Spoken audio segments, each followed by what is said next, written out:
We were sent this witch decor and we're gonna put it on the tree and I think it's gonna look pretty cool. So let's go. Here it is halfway on. What's really cool is you get so much of the ability to tie. So if you have a thicker tree, you're gonna have plenty of room. I love how the hands come around. And now we're gonna do the legs.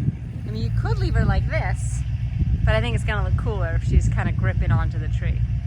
Oh no, she crashed into the tree. It looks great. I love the sparkle, kind of the iridescent to the orange cape. I like the broom, the arms, all the details. Some cool features, there's actually like a wire inside of this so you can make the broom kind of go how you want it to, if you want it to stick out more. The hair, you could definitely style it or like tuck it if you wanted to. I like how it flows in the wind. So many details. In the hand, it looks like it's hugging the tree together like you're hugging a mommy. I love it.